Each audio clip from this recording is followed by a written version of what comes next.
Et salut à tous, bienvenue dans cette nouvelle journée à Ho Chi Minh. Alors, je suis encore dans un parc. Je profite un petit peu parce que c'est vraiment ce qui me manque à Phnom Penh, pouvoir avoir des endroits comme ça où on peut se relaxer un petit peu, oublier toute l'agitation qu'il y a autour. Et ça, il y en a beaucoup ici. Et ça fait vraiment plaisir. C'est vraiment plaisir. En plus, niveau déco, c'est pas mal. Franchement, c'est très joli. C'est des très beaux parcs. Tous sont un peu différents, mais tous sont super. Et donc voilà, donc je profite un petit peu d'un parc, puis j'irai certainement trouver quelque chose à manger.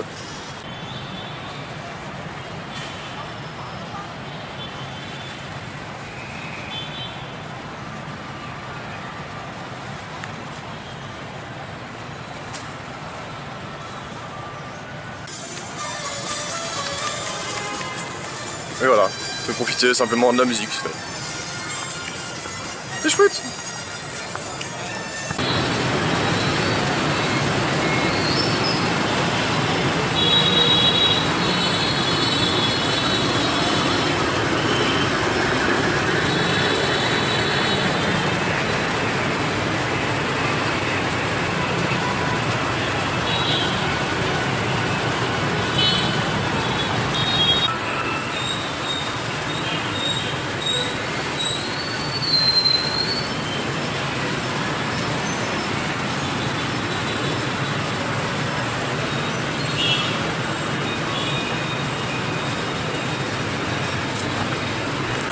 Bon, alors il n'y avait aucune plaque explicative sur le monument, mais bon, vu les images qu'il y a à côté et tout ça, je pense que sans vraiment me tromper, je peux vous dire que c'est un monument commémoratif au moine qui s'est immolé dans les années 60 pour protester contre l'oppression du gouvernement sud-vietnamien de l'époque.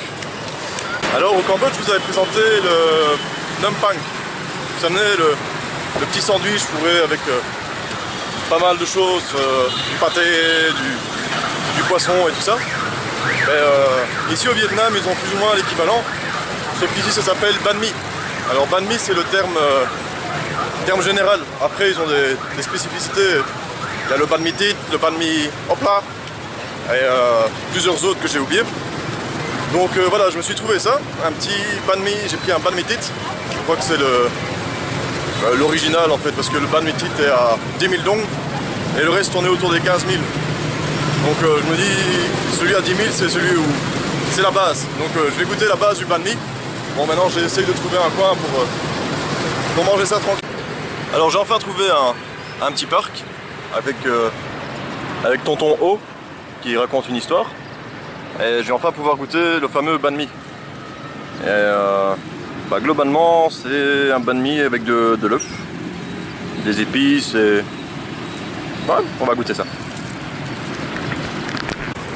Bon, je pensais qu'ils mangeaient plus doux ici, mais ils m'ont mis la blinde de piment. Bah, c'est bon, hein, mais ça fait une petite surprise, surtout pour le petit-déj. Quand tu t'y attends pas, c'est sympa. Mais sinon, c'est très bon. Je dirais que je préfère même le banh mi au Nam Pang.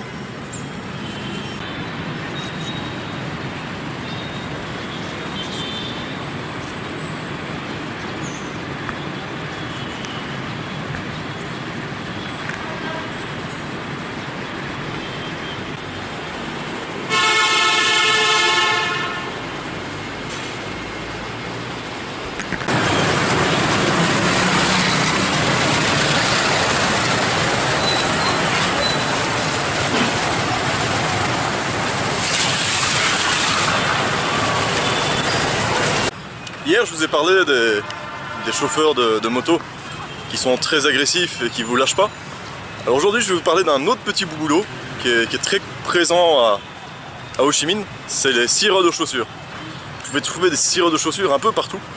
Là, sur la route, je sais pas combien j'en ai croisé, tellement j'en ai croisé quoi. Bon, alors ça peut être sympa. Bon, moi je me suis en tongs. Je suis en tongs, donc normalement, je devrais être tranquille. Mais non, ils veulent tous réparer mes tongs. Ils ont rien, mais ils veulent les réparer, ils veulent mettre de la colle dessus et tout. Et c'est marrant, mais bon, allez, ça va, ils insistent pas trop. J'en ai un qui a insisté pendant une minute, quoi, mais voilà, sinon c'est cool, c'est bon enfant, quoi.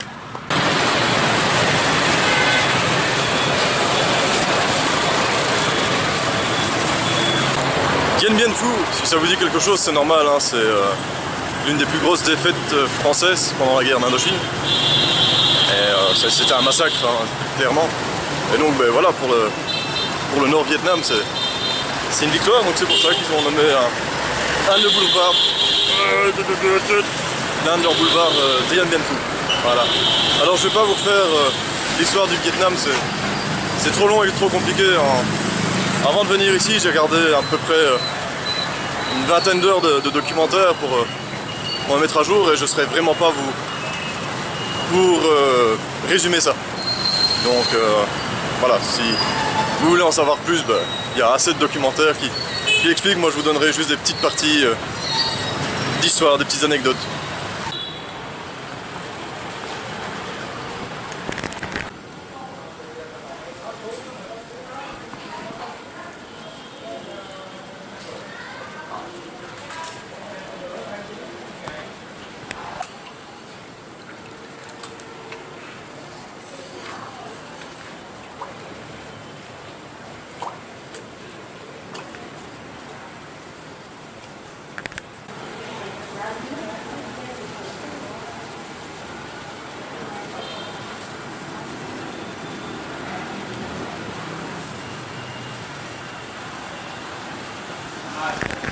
Alors les pagodes qu'on peut trouver ici au Vietnam, ça n'a vraiment rien du tout à voir avec ce qu'on peut trouver au Cambodge, quoi. Et quand on regarde Cambodge, Laos et Thaïlande, leurs pagodes sont très ressemblantes. Bon, il y a quelques différences, mais en général, il y a pas mal de points communs. Ici, ça n'a vraiment rien à voir du tout. C'est carrément un autre monde. Et à l'intérieur, c'est vraiment... Voilà. Je filme pas à l'intérieur comme d'habitude, vous savez, tout ce qui se passe à l'intérieur des lieux religieux, je filme pas. Mais c'est vraiment très, très beau. Alors en marchant tantôt, je suis passé devant ce petit shop de café.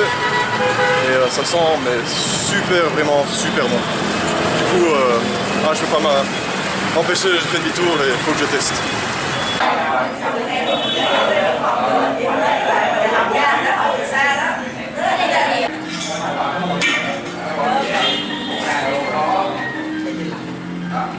Alors le petit café là, franchement, extra. Je regrette pas d'avoir fait demi-tour juste pour ça. Bon alors le musée que je m'apprête à visiter maintenant, c'est le musée de la guerre. Apparemment c'est assez poignant comme endroit, parce qu'il y a pas mal de photos de torture, parce que non seulement ils expliquent ce qu'ils ont fait, mais il y a aussi les photos. La photo des tortures, il y a les photos du résultat d'utilisation d'armes chimiques, telles que l'agent orange ou le napalm, aussi le phosphore. Donc voilà, je sais pas ce que je vais vous filmer à l'intérieur, mais il risque d'y avoir des images un peu choquantes pour vous. Et bien sûr, elles sont aussi choquantes pour moi quand je vais les voir, mais je préfère vous prévenir.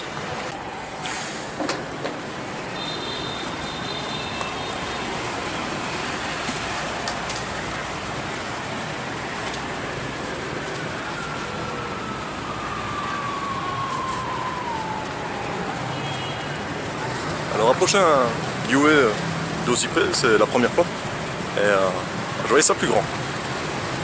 Mais en fait, ouais, c'est vraiment tout petit. Bon, après, on a aussi des gros pépères, hein. On a des Chinook qui sont nettement plus impressionnants. Il suffit de me regarder comparé à la taille de la bête.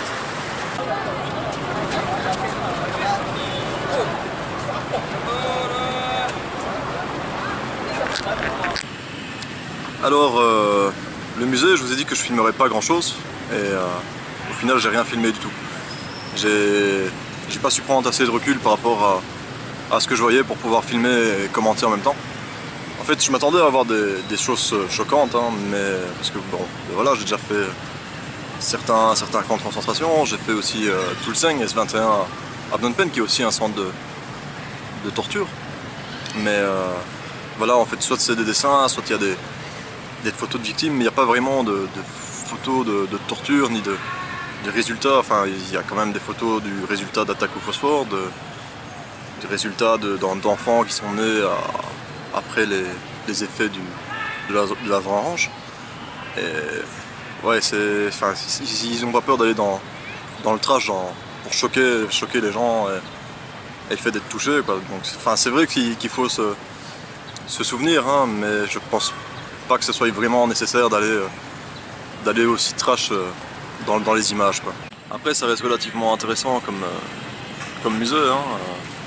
Il n'y a pas que les atrocités, enfin si, c'est un musée sur la guerre, mais il n'y a pas que la torture qui est expliquée, ni les effets des bombes et tout ça. Hello! Il parle de la guerre en général aussi, il parle de l'époque coloniale, et c'est très intéressant.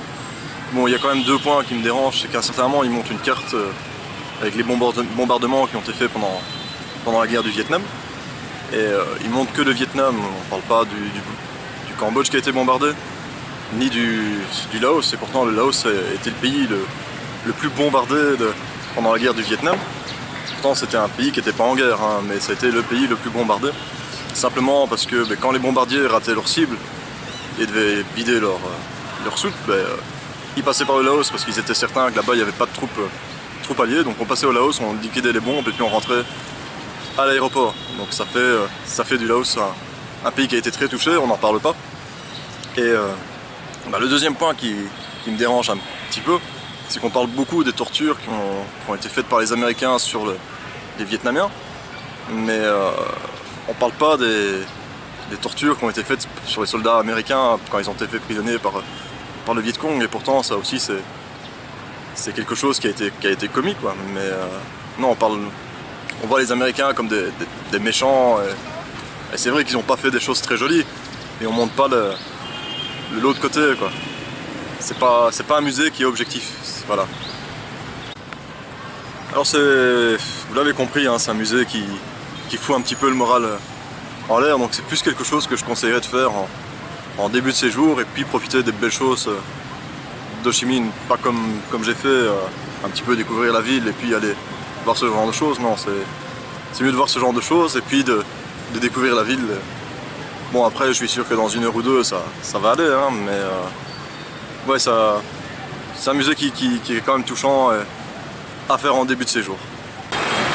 Comme d'habitude, hein, je galère pour trouver un truc à manger. En fait, j'ai l'impression que c'est plus facile de trouver des massages que des trucs à manger. Oh, oui. Ça fait. Bon, banh mi, mais c'est ce que j'ai mangé pour le déjeuner. Et pour l'instant, je vais manger que ça, donc j'ai un peu faim. Ouais, demain, j'aurai pas le même problème. Demain, c'est une journée où je me fais plaisir. Donc, je sais déjà où je vais manger au soir et tout ça, mais ce soir, je ne sais pas. Finalement, trouvé un petit resto tranquille. J'ai pris un bun bao. C'est une soupe de nouilles avec du bœuf, un peu comme le pho, mais l'épice et les assaisonnements, les légumes qu'il y a dedans et tout ça sont un peu différents, sinon ça reste une soupe de nouilles au bœuf. Et voilà le plat qui est arrivé, donc soupe de nouilles avec les morceaux de bœuf. Il y a une petite salade. Alors dans la plupart des restaurants vietnamiens, ils vous donnent ce genre de petites lingettes pour vous rafraîchir. Je pense que c'est gratuit, mais en fait non, en général ça coûte entre 50 cents et $1 pièce, quoi. Donc, mais ça on vous le dit à la facture, quoi. J'ai plutôt bien mangé. Le petit problème de ce plat en fait c'est que c'est des nouilles rondes. Bon, c'est un peu comme des spaghettis, sauf que ça reste des nouilles vu que c'est de la farine de riz. Mais ouais, donc le problème des nouilles rondes c'est qu'avec des baguettes c'est pas facile. Quand vous prenez des nouilles plates, il n'y a pas de problème. Les nouilles rondes à la baguette, je vous garantis, c'est du challenge. Voilà. Ça m'a coûté 79 000 dong, donc un peu moins de $4. Ça attend de quelqu'un, un petit...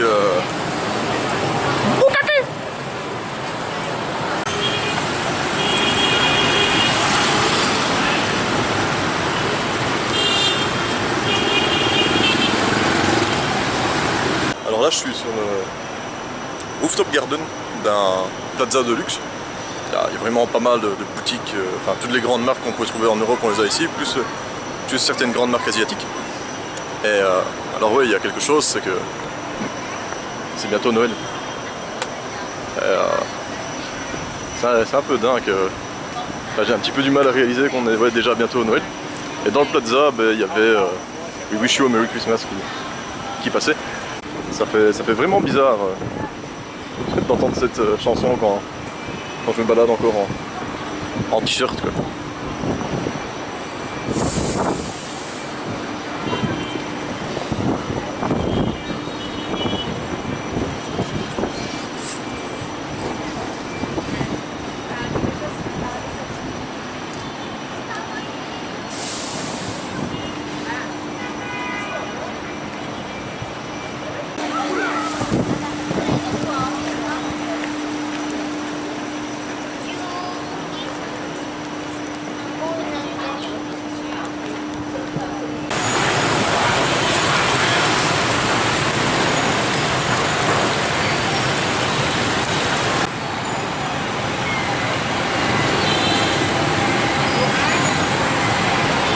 Alors, première vidéo, j'ai terminé avec un Circle K.